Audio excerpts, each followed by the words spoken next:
මේ ඉන්නේ අයන් පුතා. මේක තමා අයන් පුතා මාමට ගෙනාපු බෙන්තෝ එක. මේ බෙන්තෝ එක මඩකලපුවට එවිත් තියෙන්නේ කිලෝමීටර් 250ක විතර දුරකින්. සෝරි.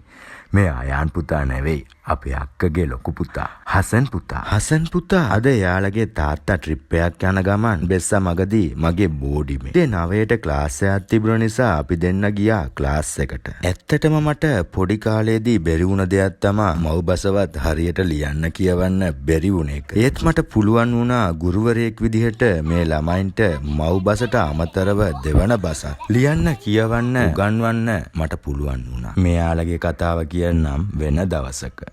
ඉතින් ක්ලාස් එක ඉවර කරලා අපි දෙන්න ගියා ඒරාවුර් මාකට් එකට.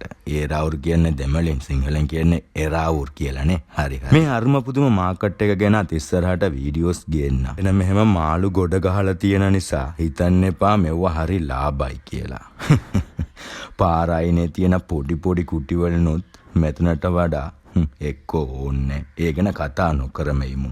මම මොකටද මාකට් එකට ආවේ කියලා කියන්න බැරි වුණා. ඉතින් මං ආවේ මුණුබුරාගේ අතේ බෙන්තෝ එක යවපු මගේ ආදරණීය අම්මට යවන්න කියලා. දෙයක් හොයලා යාවේ වෙන මොකුත් නෙවෙයි. හාල්මැස්සෝ જાතියක්. මොකද්ද ලුණු දාන්න නැතුව වේලන හාල්මැස්සෝ જાතියක් තියෙනවා මේ. ඒව පට්ටර. මේ දවස්වල ටිකක් වැඩ වැඩි මට. ගෙදර යන්නත් හම්බෙන්නේ නැති වෙයි දෙන්න. ඒ නිසා මගේ අම්මට මුණුබුරාගේ අතින්ම මේ හාල්මැස්සෝ ටිකක් හරි අරන් යවමු කියලායි මාකට් එකට ආවේ.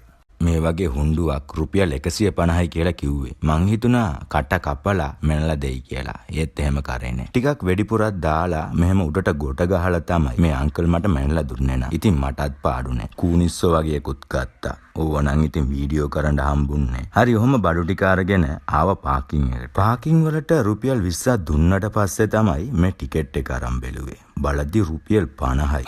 මේක වාහන වලට දෙන ටිකට් එකක්. ඉතින් වැඩ වගේක් තිබුණ නිසා හසන් පුතාවත් එක්කන් ඔහොම ගියා කැම්පස් එක ඇතුළට. පේපර්ස් වගේ print out එකට දීලා පෝස්ටර් වගේකුත් print අරගෙන මේ සෙලෝ ටේප් එකත් අරගෙන ඕක අලවන්න කියලා. එළියට ආපු ගමන් කෝල් එකක් ආවා. බලද්දි හසන් පුතාගේ බස් එක ළඟින් එනවලු. ඒ කියන්නේ චෙන්කලඩි හරියෙන් වගේ. ඉතින් ළඟයි කිලෝමීටර් 2ක්වත් නෑ. ඔහොම එවිල්ලා හසන් පුතාව බස් එකටත් දාලා මං ආවා බෝඩිමට. මේ කතාවේ ඉතුරු ටික කියන්නම් ඊළඟ කොටසේ.